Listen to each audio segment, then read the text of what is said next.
जय हिंद। आज हम डिस्कस करेंगे बीआरओ ग्रिफ में जो आपकी मैसून की भर्ती निकली है एमएसडब्ल्यू मल्टी स्किल्ड वर्कर मैसून मिस्त्री की जो नई वैकेंसी आई है उसके बारे में।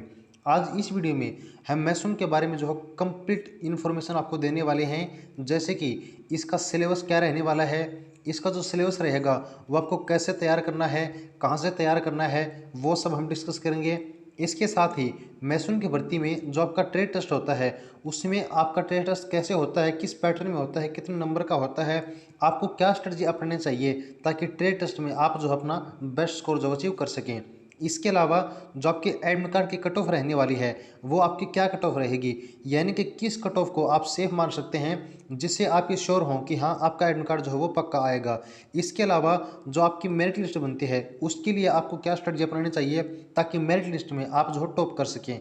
तो यहाँ पर इस वीडियो में मैसून के रिगार्डिंग हम सबसे बेस्ट स्ट्रेटजी जो है आपको देने वाले हैं।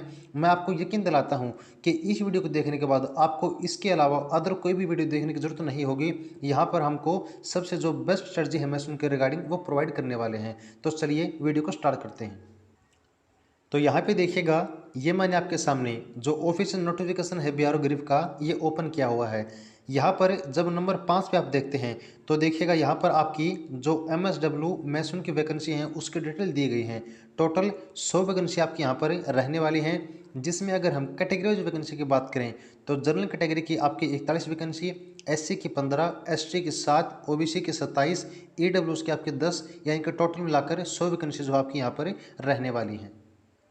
अब बहुत सारे कैंडिडेट का एक डाउट आ रहा था। डाउट क्या था कि जब उन्होंने फॉर्म अप्लाई किया था तो उस वक्त फॉर्म अप्लाई करते वक्त उन्होंने जो अपने 10वीं जो डिटेल हैं वो फॉर्म में फिल नहीं की और ना ही उन्होंने जो है अपनी सर्टिफिकेट फॉर्म के साथ लगाई थी।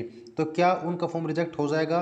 तो देखिएगा, यहाँ पर मैंने जो आपका एप्लीकेशन फॉर्मेट था वो ओपन किया हुआ है। यहाँ पे नंबर 16 पे ए पार्ट में आपका लिखा हुआ है कि जो एसेंशियल क्वालिफिकेशन है, यानी कि वो क्वालिफिकेशन जो आपको यहाँ पर डिटेल फिल करनी पड़ेगी और उसकी जो सर्टिफिकेट है वो आपके साथ फॉर्म में लगानी पड़ेगी, ये सब आपके लिए अनिवार्य है। तो वहाँ पर आपको लिखा हुआ है कि essential qualification with matriculation exam, यानी कि आपको 10वीं क्लास की जो डिटेल है वो फिल करनी अनिवार्य थी। तो यहाँ पर अगर आपने अपनी डिटेल फिल नहीं की है मेट्रिकुलेशन की तो वो आपकी एक मिस्टेक होगी। अब हम बात करेंगे जो मैसून है इसकी क्वालिफिकेशन के बारे में। यहाँ पर ध्यान रखिएगा, जो भी मैं पॉइंट आपको यहाँ पर बता रहा हूँ उस हर एक पॉइंट का आपकी मैसून के कंप्लीट सिलेक्शन प्रोसेस से हर एक पॉइंट का आपका सीधा संबंध बनता है। तो प्लीज़ आपसे रिक्वेस्ट है कि हर एक पॉइंट को आप लोग ध्यान से सुनिएगा। यहाँ पर मैसून में जो आपकी पे स्केल रहने वाली है वो 18,000 से लेकर 56,900 तक रहने वाली है। वहीं अगर एज लिमिट की बात करें तो 18 से 25 आपकी एज लिमिट रहने वाली है मैसून की। अगर हम इसकी एजुकेशन क्वालिफिकेशन की बात करें तो सबसे पहले इसके लिए आपको जो है मेट्रिकुलेशन 10वीं पास होना अनिवार्य है। उसके अलावा नंबर 2 पे अगर हम बात करें तो यहाँ पर आपको जो बिल्डिंग कंस्ट्रक्शन है या जो ब्रिक्स मैसून है इसमें आपको किसी भी इंस्टीट्यूट से जो है आईटीआई वगैरह से आपको सर्टिफिकेट होना आपके पास से अनिवार्य है। इसके बगैर आप जो है फॉर्म अप्लाई नहीं कर सकते थे। तो यहाँ पर आप लोग ध्यान रखिएगा कि जो आपके मैसून है इसमें आपकी सर्टिफिकेट जो है बिल्कुल एसेंशियल क्वालिफिकेशन मांगी गई है। इसके अलावा नोटिफिकेशन में कहा गया है कि जो आपके मैसून की भर्ती में जो आपकी प्रोसेस होगी वहाँ पर आपको जो आपका फिजिकल टेस्ट होगा, जो आपका ट्रेड टेस्ट होगा, जो आपका मेडिकल टेस्ट होगा, इन सभी में भी आपको क्वालिफाई होना अनिवार्य है। अब हम बात करेंगे जो बीआरओ ग्रिफ में जो मैसून की भर्ती के आपके एडमिट कार्ड आने वाले हैं उसकी कट ऑफ क्या रहने वाली है। मैं कट ऑफ बताने से पहले आपको कुछ रीज़न बताता हूं कि ये कट ऑफ मैं आपको क्यों बताने वाला हूं, जो मैं आपको आगे दिखाऊंगा। तो सबसे पहले बात करेंगे इसमें जो आपकी कॉल लेटर जारी किए जाएंगे वो जितनी आपकी वैकेंसी होती हैं उसके 10 गुना कैंडिडेट को बुलाया जाएगा। आप यहाँ पर नोटिफिकेशन में भी देख सकते हैं कि जी इश्यू ऑफ कॉल लेटर जो लिखा हुआ है उसमें कहा गया है कि minimum 10 time of the vacancy advertise in each category SC, ST, OBC, EWS और यूआर, यानी कि जनरल कैटेगरी। यानी कि जितनी भी कैटेगरी हैं और जिस कैटेगरी में जितनी वैकेंसी हैं उतनी वैकेंसी के 10 गुना कैंडिडेट को यहाँ पर बुलाया जाएगा।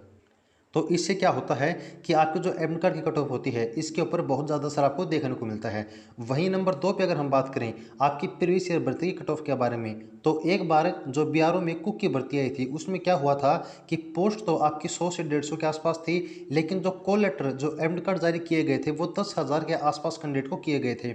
यानी कि कहने का मतलब ये है कि सबसे पहले आप यहाँ पर देखिए कि लिखा हुआ कि minimum 10 times of the vacancy, यानी कि जितनी वैकेंसी हैं उसके 10 गुना कैंडिडेट बुलाए जाएंगे, और वो मिनिमम है, यानी कि कम से कम 10 गुना तो बुलाए जाएंगे। अगर उनको लगता है कि हाँ और भी कैंडिडेट को बुलाना चाहिए तो ज़्यादा कैंडिडेट भी वो बुला सकते हैं। अब वो ज़्यादा कितने होंगे वो उनकी मर्जी होती है। तो यहाँ पर हम एक जो प्लस पॉइंट है वो लेकर चल सकते हैं कि जितनी आपकी वैकेंसी है उसके 10 गुना से ज़्यादा कैंडिडेट को कॉल लेटर जारी किया जा सकता है, जिसका आपकी कट ऑफ के ऊपर भी असर दिखने वाला है। उसके बाद हम बात करें आपके टेक्निकल जो क्वालिफिकेशन है उसके बारे में। आपको पता है कि जो कोई भी मैसून के ट्रेड के लिए आप अप्लाई करना चाहेगा तो उसमें आपको टेक्निकल क्वालिफिकेशन होना अनिवार्य है। बहुत से कैंडिडेट ऐसे होते हैं जिनके पास टेक्निकल क्वालिफिकेशन नहीं होती है और जिसके कारण वो अप्लाई नहीं कर पाते हैं, जिससे आपकी कट ऑफ जो है उससे ऊपर नीचे होने के चांस बहुत ज़्यादा बन जाते हैं।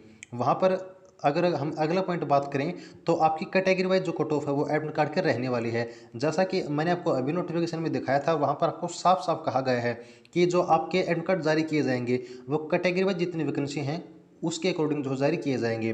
तो इससे भी आपकी कट ऑफ के ऊपर बहुत ज़्यादा असर रहने वाला है। उसके बाद हम बात करें कि आपके ट्रेड टेस्ट के बारे में। आपको पता है कि जो मैसून की पोस्ट है वहाँ पर आपका ट्रेड टेस्ट जो है वो कंडक्ट किया जाएगा, और बहुत से कैंडिडेट ऐसे होते हैं जो ट्रेड टेस्ट के देखकर अपना फॉर्म अप्लाई नहीं करते, जिसकी वजह से जो आपकी कट ऑफ है वो कम ज़्यादा रहने के चांस जो है वो बढ़ जाते हैं। इसके अलावा अगर हम बात करें आपकी वेटेज की, अब ये वेटेज का क्या मसला है तो देखिएगा, यहाँ पर जो कॉल लेटर जारी किए जाते हैं इसके लिए देखिए यहाँ पे लिखा हुआ कि weightage for issue of call letter only. कहने का मतलब ये है कि जो आपके कॉल लेटर जारी किए जाते हैं उसमें हर एक कैंडिडेट को कुछ वेटेज दिया जाता है जो कि आपके परसेंटेज में प्लस होकर जुड़ता है। अब ये वेटेज क्या किसको दिया जाता है चलिए देखते हैं। सबसे पहले जो गिरफ्त के पर्सनल हैं उनमें से किसी एक पुत्र को 15% का जो वेटेज है वो दिया जाता है। इसके अलावा अगर किसी के पास एनसीसी के सी सर्टिफिकेट है तो उसको 10%, अगर किसी के पास एनसीसी की बी सर्टिफिकेट है तो उसको 5%। यहाँ पर ध्यान रखिएगा, अगर किसी भी कैंडिडेट के पास एनसीसी के बी सर्टिफिकेट और सी सर्टिफिकेट दोनों हैं तो उसको केवल और केवल एनसीसी के सी सर्टिफिकेट का वेटेज दिया जाएगा जो कि आपका 10% रहने वाला है। इसके अलावा जो गिरफ्त पर्सनल हैं जो हायर पोस्ट के लिए अप्लाई कर रहे हैं उनको 15% का, जो एक्स सर्विसमैन किसान हैं उनको 3% का, जो स्पोर्ट्स कैंडिडेट हैं स्टेट डिस्ट्रिक्ट और यूनिवर्सिटी लेवल के उनको 5% का, और जो सीपीएल कैजुअल पेड लेबर हैं उनको यहाँ पर 10% का जो वेटेज है वो दिया जाएगा। और इसकी वजह से जो आपकी कट ऑफ है उसके ऊपर बहुत ज़्यादा असर पड़ता है। तो इन सभी पॉइंट को देखकर जो हमने एडमिट कार्ड की कट ऑफ डिसाइड की है वो देखिएगा, यहाँ पर कैटेगरी लिखी हुई है, उसके बाद कैटेगरी वाइज वैकेंसी लिखी हुई है, और उसके बाद आपकी एडमिट कार्ड की कट ऑफ क्या रह सकती है वो हमने आपको बताई है।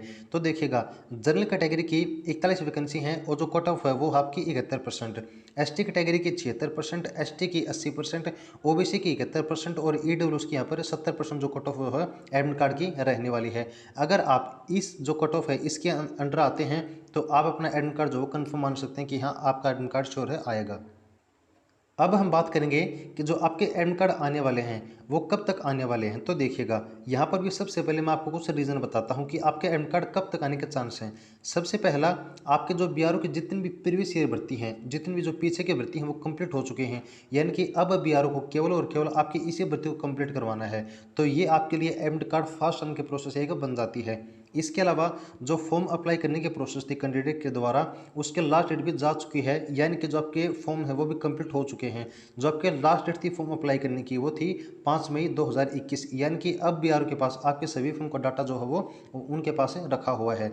उसके बाद अगर अगर हम बात करें कि जो आपके एग्जाम होंगे, जो आपके फिजिकल की प्रोसेस होगी, पीएसटी पीईटी, जो आपका ट्रेड टेस्ट, यानी कि इस भर्ती की जितनी भी प्रोसेस होगी वो आपके गरीब सेंटर पुणे में रहने वाली है। यानी कि बीआरओ के लिए यहाँ पर भी एक प्लस पॉइंट ये बन जाता है कि उनको जो एग्जाम सेंटर हैं उनको कंडक्ट करने में अब मशक्कत नहीं करनी पड़ेगी, उनको एक ही जगह कैंडिडेट को बुलाना है तो यहाँ पर भी उनका टाइम बच जाता है, जिससे आपकी सिलेक्शन प्रोसेस जो है वो फास्ट हो जाती है भर्ती की। इसके अलावा आपको पता है कि बीआरओ जितने भी भर्ती करवाता है उनकी सिलेक्शन प्रोसेस लगभग फास्ट ही रहती है। उसके बाद हम बात करें कि जो बीआरओ की वैकेंसी रहती हैं वो ऑल इंडिया वैकेंसी रहती हैं, यानी कि स्टेट वाइज उनकी वैकेंसी नहीं रहती हैं, जिससे उनको एक आसानी हो जाती है कि स्टेट वाइज कैंडिडेट को नहीं छांटना पड़ता। जितने भी कैंडिडेट आते हैं जो उनके पास डाटा रहता है वो ऑल इंडिया उसको जो है रिलीज़ कर देते हैं, तो जिससे आपकी जो प्रोसेस है भर्ती की वो एक उनको जो है एक स्पेशल जो स्टेट है उसके लिए टाइम वेस्ट नहीं करना पड़ता, ऑल इंडिया जो अपनी वो लिस्ट जारी कर देते हैं। तो अब इन सभी पॉइंट को देखकर जो हम एडमिट कार्ड की आपकी एक्सपेक्टेड डेट है वो बताएंगे तो वो आपकी जुलाई की, लेकिन अब जो जुलाई में आपके एडमिट कार्ड आने के चांस हैं वो घट जाते हैं। क्यों जाते हैं? वो है केवल और केवल आपके ड्यू टू कोविड-19 कोरोना के कारण। आपको पता है कि कोरोना के कारण हर एक जगह जो काम है वो बाधित हुआ है। तो इसी के कारण जो आपकी ग्रिफ में जो आपकी प्रोसेस थी एडमिट कार्ड वगैरह कलेक्ट होने की, जारी करने की, वो प्रोसेस भी बाधित हुई है। तो इस कारण से जुलाई में हम एक्सपेक्ट नहीं कर सकते। जो हम इसके बाद जो डेट हम एक्सपेक्ट करते हैं वो आपकी सितंबर और अक्टूबर 2021 से।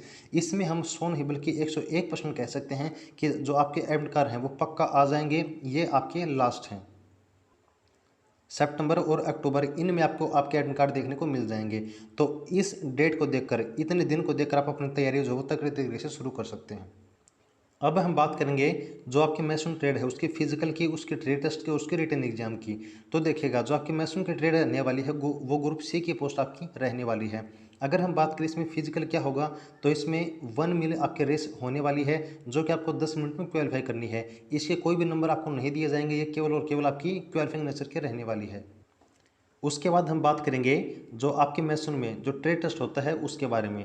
तो ध्यान रखिएगा ये ट्रेड टेस्ट आपका टोटल 30 नंबर का रहने वाला है। और इस 30 नंबर में से जो आपको क्वालिफाइंग मार्क्स दिए जाएंगे वो 40% रहने वाले हैं। इनके 40% से अगर कम मार्क्स आप यहाँ पर गेन करते हो तो आपको क्वालिफाई नहीं माना जाएगा। तो ट्रेड टेस्ट आपका टोटल 30 नंबर का रहने वाला है। अब इसमें क्या टॉपिक आपसे पूछे जाएंगे, तो देखिएगा सबसे पहले है ब्रिक मैसनरी, यानी कि जो ईंट की चिनाई होती है उसके रिगार्डिंग आपसे जो है टेस्ट लिया जाएगा।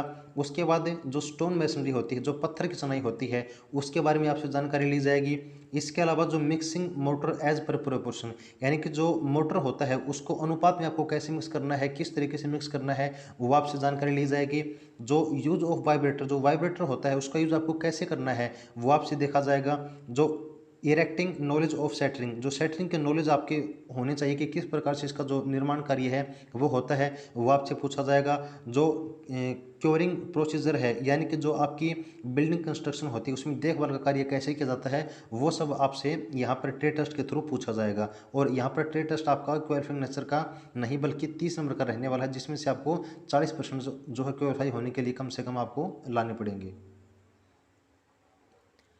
अब हम बात करेंगे जो आपकी मैसून की ट्रेड रहने वाली है उसमें का जो रिटर्न टेस्ट होगा उसके बारे में। ध्यान रखिएगा आपका रिटर्न टेस्ट टोटल कितने नंबर का रहने वाला है, टोटल 100 नंबर का जो आपका रिटर्न टेस्ट यहाँ पर रहने वाला है। जिसमें कौन कौन से टॉपिक आपसे पूछे जाएंगे देखिएगा। सबसे पहले है questions on concrete and concrete mixing, यानी कि कंक्रीट के बारे में आपको ज्ञान होना चाहिए। जो उसकी मिक्सिंग होती है कंक्रीट की वो कैसे की जाती है उसके रिगार्डिंग आपसे एग्जाम में क्वेश्चन जो है पूछे जाएंगे। जो ब्रिक स्टोन मैसनरी वर्क्स होती है, यानी कि ईंट की जो पत्थर की चिनाई होती है उसका कार्य कैसे होता है उसके रिगार्डिंग आपसे क्वेश्चन पूछे जाएंगे। जो पियर इन अर्चिस होता है, यानी कि जो आपका घाट और मेहराब होता है उसके रिगार्डिंग आपसे क्वेश्चन पूछे जाएंगे। डिफरेंट टाइप ऑफ फ्लोर्स, जो अलग अलग प्रकार के फर्श होते हैं उसके बारे में क्वेश्चन आपसे पूछे जाएंगे। पॉइंटिंग कैसे होती है मैसन की जो प्रोसेस में, वो आपसे पूछे जाएंगे। Different type of cement motor and it's use, यानी कि जो सीमेंट मोटर होते हैं वो कितने प्रकार के होते हैं, क्या इनकी यूज होते हैं, वो आपसे पूछे जाएंगे। जो प्लास्टरिंग होती है, यानी कि मैसून में जो आपका प्लास्टरिंग यानी कि जो लेप होता है उसके बारे में आपसे क्वेश्चन पूछे जाएंगे। यूज ऑफ स्टैगिंग एंड सेटरिंग, यानी कि जो मचान होता है, जो सेटरिंग होती है उसका यूज कैसे होता है वो आपसे पूछा जाएगा। और यहाँ पर कुछ क्वेश्चन आपसे जनरल नॉलेज के जो है क्वेश्चन पूछे जाएंगे, यानी कि टोटल इन सभी टॉपिक को मिलाकर आपके 100 क्वेश्चन आपसे यहाँ पर पूछे जाने वाले हैं। तो ये एक कंप्लीट प्रोसेस है आपकी मैसून की भर्ती के रिगार्डिंग। उम्मीद करता हूँ कि यहाँ पर अब आपका कोई भी जो है डाउट नहीं बचा होगा मैसून की भर्ती के रिगार्डिंग। अगर फिर भी कोई आपका और डाउट है तो आप कमेंट सेक्शन में पूछ सकते हैं। वीडियो कैसी लगी है प्लीज़ कमेंट सेक्शन में लिखकर जरूर बताइएगा। अगर वीडियो अच्छी लगी तो प्लीज़ वीडियो को लाइक जरूर कीजिएगा और अपने दोस्तों के साथ शेयर जरूर कीजिएगा। और आपके अपने चैनल सक्सेस जिद को सब्सक्राइब जरूर कीजिएगा। जुड़े रहिएगा। Thanks for watching and keep supporting. जय हिंद।